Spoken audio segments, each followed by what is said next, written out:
Bonjour mesdames et messieurs, bienvenue encore une fois de plus sur votre chaîne Goshen 7 Télévision, dans votre émission Face aux invités. Face aux invités de ce jour, un grand plaisir de recevoir pour vous sur ce plateau un analyste politique, un entrepreneur, un libre penseur, avec qui nous allons échanger sur beaucoup de sujets, notamment la gestion et le bilan du pouvoir actuel.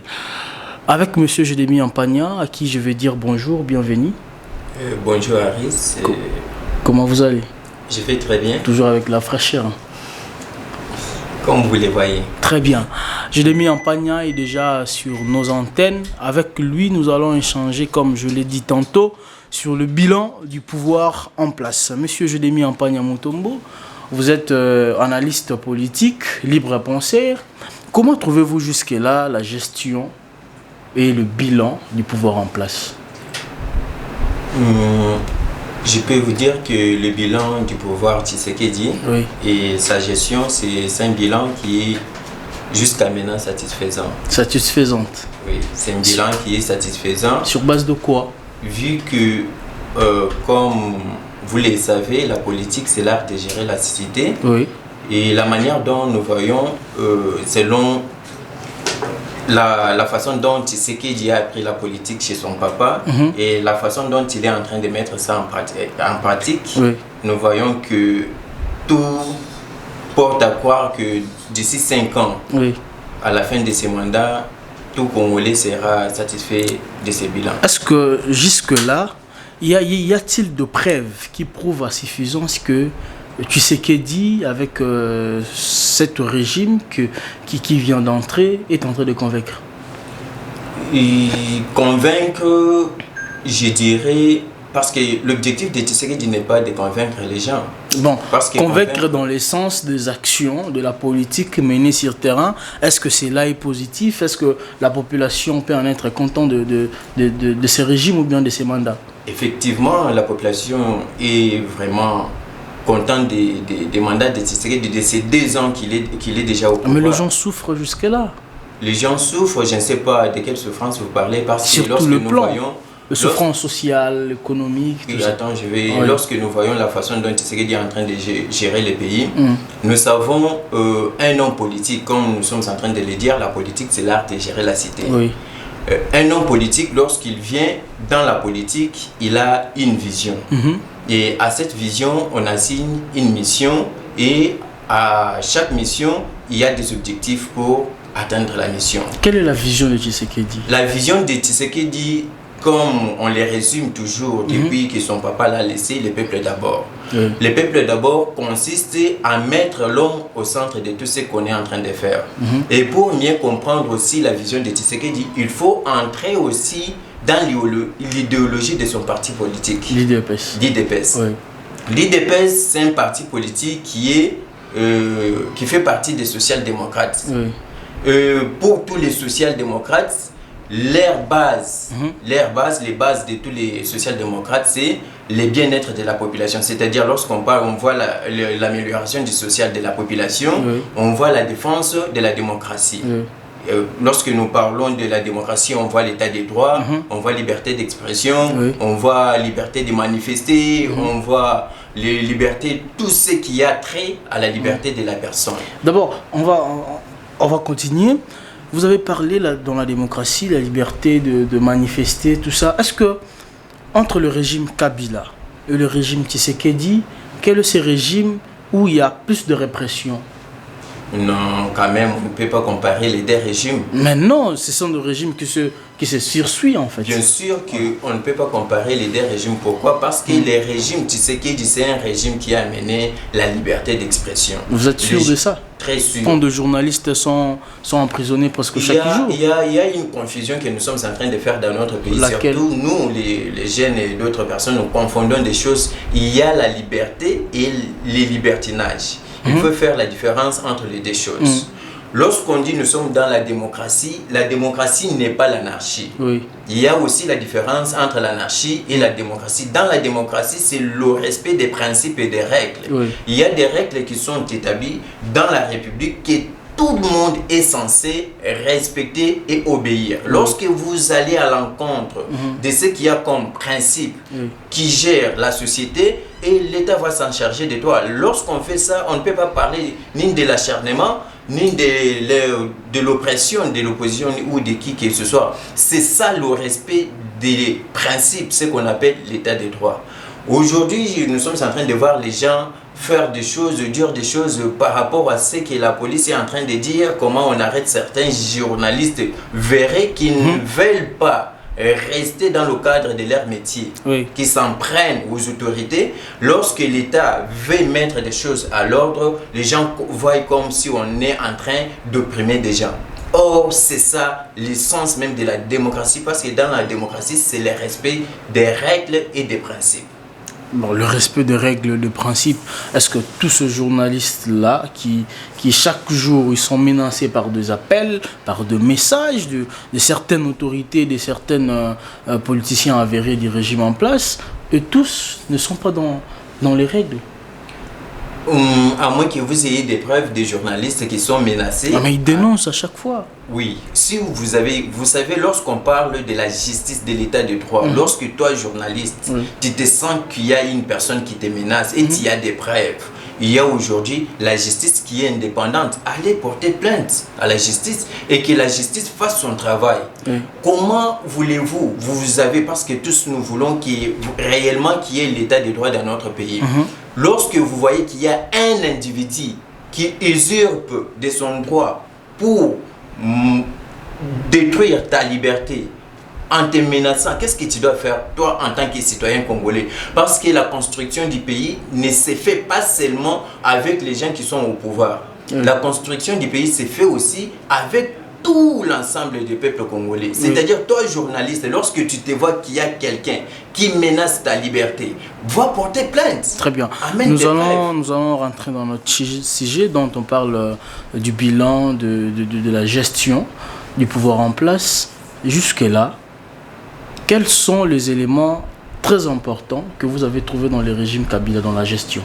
Les éléments qui vous ont marqué, qui ont été positifs, dont jusque-là, avec le régime Tshisekedi, qui ne sont pas encore appliqués. Les éléments que vous avez retenus. Dire qu'ils ne sont pas encore appliqués, je ne sais pas, mais ce que moi j'avais aimé chez le président Kabila, c'est que le président Kabila nous a laissé aujourd'hui. On ne parle pas du président Kabila, mais de sa gestion. J'ai dit président Kabila et sa gestion, son système. Ce que j'ai aimé, sincèrement, ce qu'il nous a laissé dans ces pays, c'est l'organisation de l'État. Ok, donc vous reconnaissez que Kabila a pu organiser. Personne ne peut nier.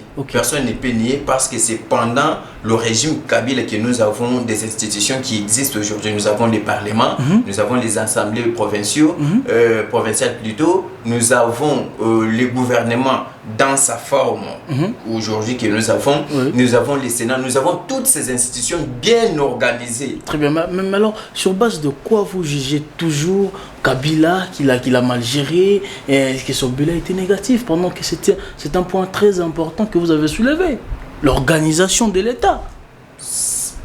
Maintenant, lorsque nous prenons les 18 ans passés au pouvoir, à peu près 21 ans passés au pouvoir, par rapport à ce qu'il a fait et les potentialités de la RDC, parce qu'on juge la personne par rapport à ce qu'il a fait et ce qu'il devrait faire.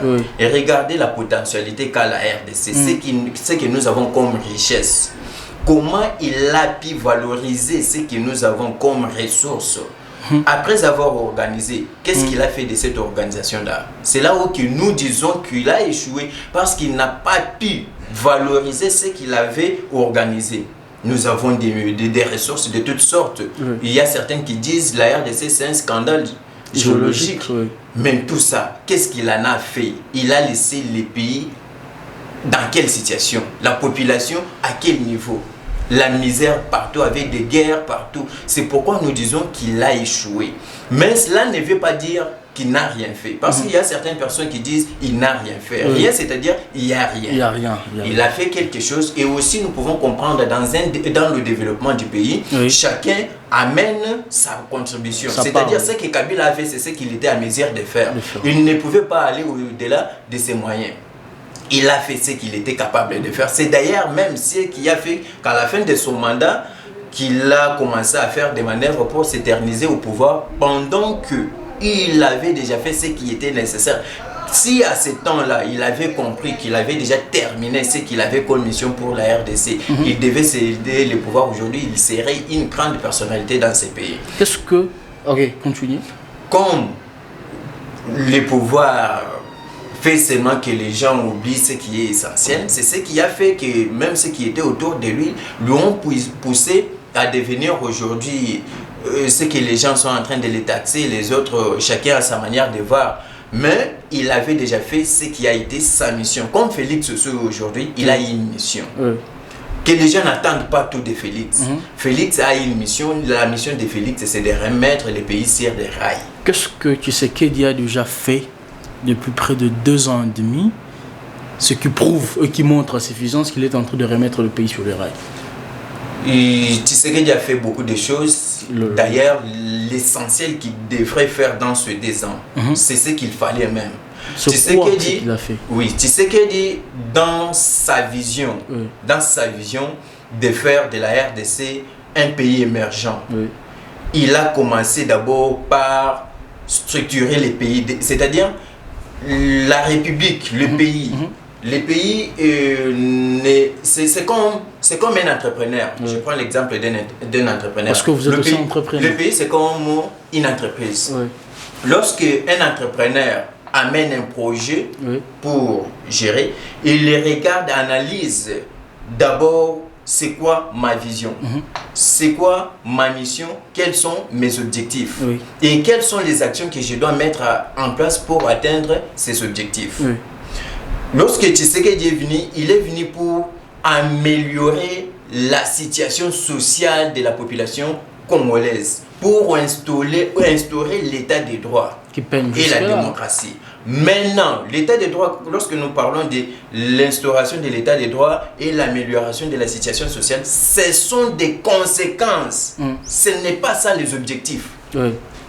C'est-à-dire ce sont des conséquences du travail qui sera fait. C'est-à-dire que vous faites un travail, par rapport à ce travail, ça génère maintenant certaines conséquences qui peuvent être négatives ou positives. Maintenant, pour arriver aux conséquences, parce qu'aujourd'hui nous regardons dans notre société, les gens disent seulement social, comme si social c'était une fin en soi. Le social de la population, ce n'est pas une fin. On ne travaille pas pour ça. On travaille pour structurer les pays. On travaille pour créer des richesses. On travaille pour instaurer la justice. On travaille pour... C'est toutes ces choses-là. C'est grâce à la justice sociale, lorsque on génère des ressources, des revenus de l'État, à travers les impôts, à travers les entreprises, à travers tout ce que l'État fait pour générer des ressources. Lorsqu'il n'y a pas de corruption, on canalise tous les fonds. La conséquence sera quoi? Cet argent sera, grâce à la justice distributive, ramené maintenant dans le panier des ménagères. C'est-à-dire, chaque Congolais aura maintenant sa part. Si vous voulez que Félix commence par distribuer des histoires, acheter des poulets, acheter des maïs et donner aux gens, c'est-à-dire il ne connaît pas ce qu'il est en train de faire. Il doit d'abord commencer par mettre en place une justice forte qui doit opprimer tout détourneur des biens de l'État. Cela va permettre de canaliser maintenant les fonds de l'État vers une bonne destination. Comme ça, lorsque ces fonds-là seront dans les caisses, il faut boucher tous les trous qui vont faire que les gens ne puissent pas détourner. Quand il y aura maintenant tous ces moyens dans les caisses de l'État, on verra maintenant comment redistribuer ça. On va redistribuer maintenant, comme on l'a déjà commencé avec la gratuité de l'enseignement. Qui peine en fait la gratuité de l'enseignement. Tout le monde pleurniche, les enseignants pleurnichent, les parents qui envoient leurs enfants dans les écoles de la gratuité. Et vous savez vous-même, vous êtes conscient. Allez-y dans les écoles de la gratuité, il n'y a même pas de banc. Il y a surabondement, je ne sais pas comment je vais dire, des élèves, tout ça. Qui peinent. Je vous ai dit ce que vous êtes en train de dire maintenant, ce sont des conséquences. Vous parlez des conséquences, mais vous ne voyez pas les causes.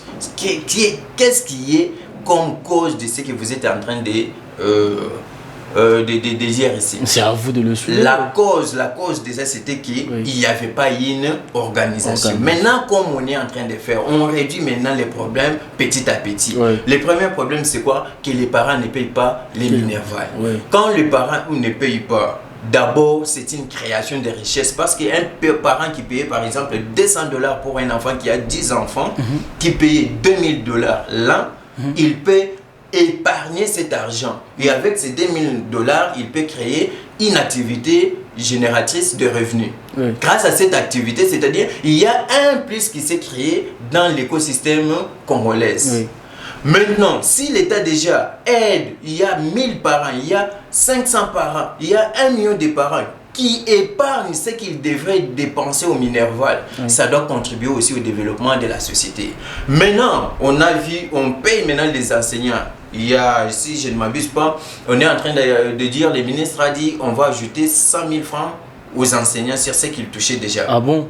On va ajouter. Bientôt, pas plus qu'hier, j'ai entendu qu'on a envoyé à peu près 500 enseignants à la retraite. Ils ont reçu leur déjà été indemnité. Tout ça. Vous comprenez que l'État est en train de faire quelque chose. L'État est en train de faire des choses de sorte que dans ce secteur-là, que tout soit bien. Vous savez l'importance de la gratuité de l'enseignement, c'est quoi? Lorsque vous voulez construire un pays, commencez par l'éducation. Parce que c'est l'éducation qui est le socle de tout développement. Il a entamé d'abord sa transformation de la République par instaurer d'abord la justice. Bien que jusqu'à maintenant, il y a encore des couacs dans la justice, mais c'est déjà un grand pas. Il montre que, voilà, si nous tous nous donnons, si chaque Congolais donne les siens dans ce qu'il est en train de faire, c'est-à-dire, c'est donc de sorte que notre justice soit vraiment juste et équitable, et que, avec l'enseignement de qualité, c'est-à-dire tu apprends, tu es capable de faire quelque chose. Il y a une justice distributive des revenus de la République et que chacun se retrouve, c'est ce qui va faire qu'il n'y ait pas de tout ce que nous avons connu dans ce pays comme des antivaleurs. Et le pays va se développer. C'est pourquoi moi je dis, le bilan mi-mandat de Félix Tshisekedi est totalement positif. Alors nous allons un peu parler de la justice. La justice de Tshisekedi, la justice de Kabila. Comment trouvez-vous ces deux régimes, le régime de la Kabylie et le régime de Fathi en matière de la justice? Quels sont les points forts de la justice à l'époque de Tshisekedi et quelles sont les avancées de la justice à l'époque de Kabila? Comme je vous l'ai dit encore ici, je vous l'ai redit encore, on ne peut pas comparer les deux systèmes. Mais comment ne pas les comparer? Il y a un système qui est ouvert, le système de Tshisekedi. Le système de Tshisekedi, c'est un système qui est ouvert, c'est-à-dire tu peux dénoncer quelqu'un à la télévision, tu vois les méfaits, tu dénonces quelqu'un et la justice intervient pour interpeller la personne. À la différence avec l'ancien système, c'était que lorsque tu dénonces la nuit, on te fait du mal. Et nous l'avons vu dans ces pays, il y a des gens qui ont perdu leur vie parce que lorsque tu dénonces, ces gens-là avaient la capacité de nuisance, ils pouvaient même arriver à faire disparaître ta vie sur la terre. Maintenant, avec le nouveau système, nous avons la possibilité, c'est là même que j'interpelle aux Congolais, surtout nous les jeunes, je nous interpelle de sorte que avec ce nouveau système, nous avons la possibilité de dénoncer. C'est-à-dire, tu peux dénoncer auprès acquis des droits de tous les méfaits qui se font dans la société et que ces gens prennent la responsabilité, que la justice interpelle parce qu'ici, il n'y a pas des intouchables. Dans les temps, il y avait des personnes, quoi qu'il fasse, personne ne pouvait l'interpeller. Aujourd'hui, qui que tu sois, tu seras interpellé par la justice et nous en avons des preuves. Il y a des ministres en prison, il y a des directeurs de cabinet en prison, il y a toutes sortes de personnes lorsqu'on entend. Certaines personnes parlent des acharnements, des rendements des comptes et tout ça.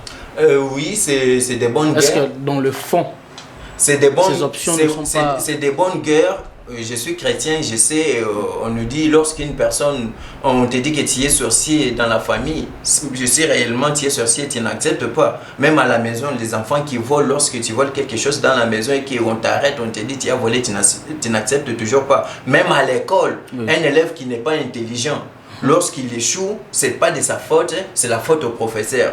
Bakatinga point, parce que parfois c'est comme ça, c'est ça l'être humain. Il a toujours été à la défensive. Mais ce qui est vrai, la justice fait son travail. Ceux qui sont en train de se défendre, ils sont en train aussi de faire leur travail pour saper l'image de la justice. Maintenant, ce que nous pouvons faire en tant que Congolais, c'est quoi? C'est sensibiliser, conscientiser les Congolais à savoir faire la différence entre du vrai et le faux.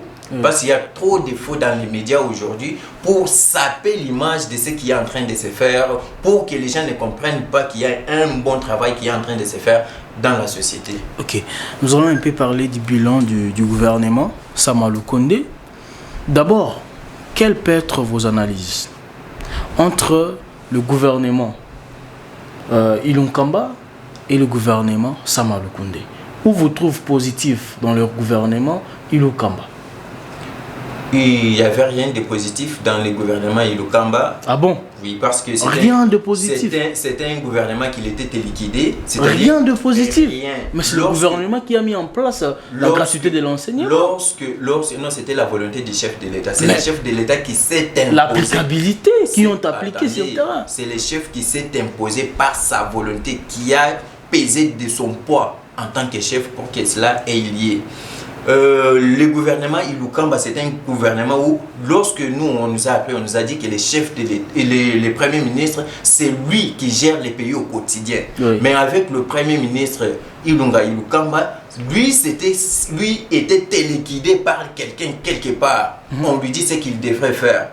Avant d'agir même à l'Assemblée nationale, les députés devraient d'abord se demander, on aille demander quelque part à l'autorité morale. Ils vont demander, on leur dise ce qu'il faut faire. C'est-à-dire, c'était des personnes qui n'agissaient pas avec leur conscience. Mais nous avons un gouvernement de warriors, les gouvernements qui peinent jusqu'à là. Oui, c'est un gouvernement. Ils ont du mal. Ils ont fait, dans 2 mois qu'ils sont en place, ils ont fait un travail. Quel travail? Ils ont fait un travail. Demandez ceux qui sont dans les domaines de l'éducation supérieure et universitaire, ils vont vous dire ce qui est en train de se faire de l'autre côté.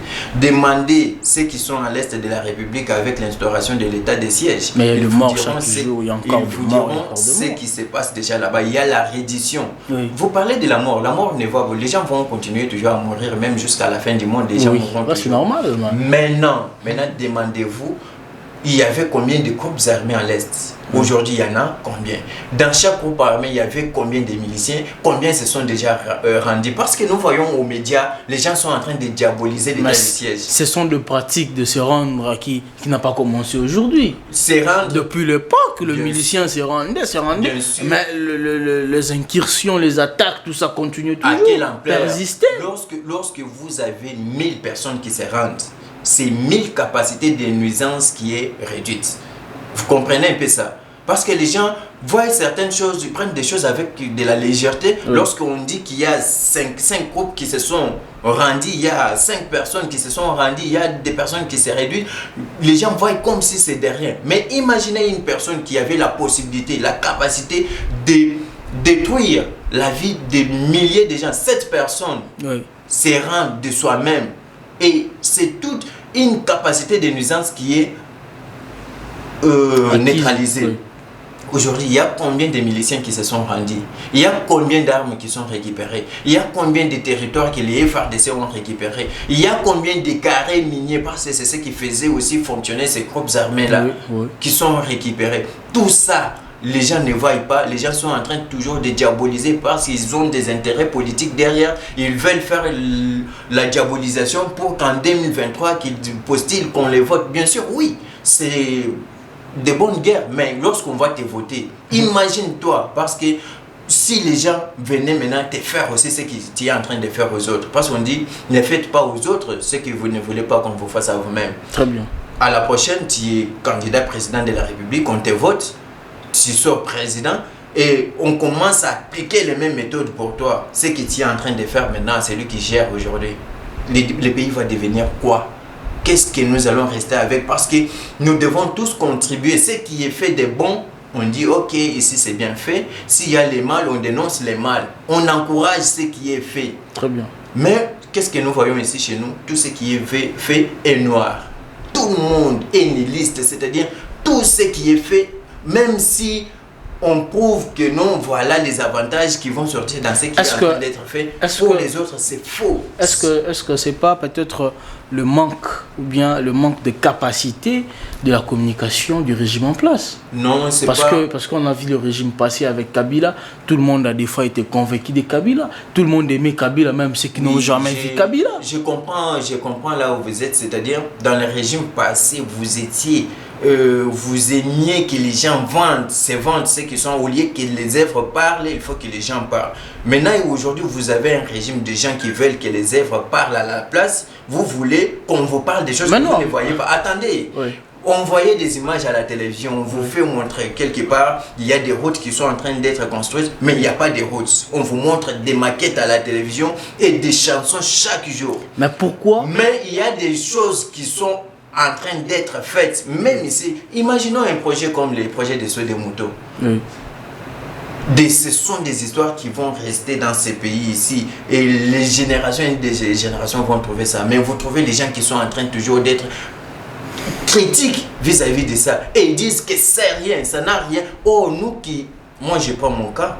J'ai parti à l'université. On prenait ces routes pour aller à l'université. Mais imaginez-vous combien d'heures on faisait sur la route pour arriver. Mais aujourd'hui, on prend Avenue Colonel Moudjimba. On prend par exemple 24. On prend par exemple Boulevard Lumumba. Mais avec ces sauts de moutons qu'on a construits quand même, ça allège, bien que ça n'a pas réglé la situation totalement, mais ça allège quand même la difficulté de la population de circuler. Ce sont des histoires. Maintenant, vous vous êtes habitué avec un régime démagogue qui envoyait les gens dans les médias pour mentir et dire des choses qui ne se font pas sur terrain. Très bien. Qu'avec un régime, maintenant, c'est que par rapport à tes questions, il faut maintenant que nous, populations, nous soyons aussi conscients. Une chose n'est pas mauvaise parce que quelqu'un m'a dit que c'est mauvais. Vous comprenez un peu ça? La chose ne vient pas mauvaise parce que quelqu'un d'autre m'a dit que c'est mauvais, bien que moi-même je vis ça. Tu comprends un peu ça? Moi, je vois la chose, qu'elle est bonne. Je sais qu'elle est bonne.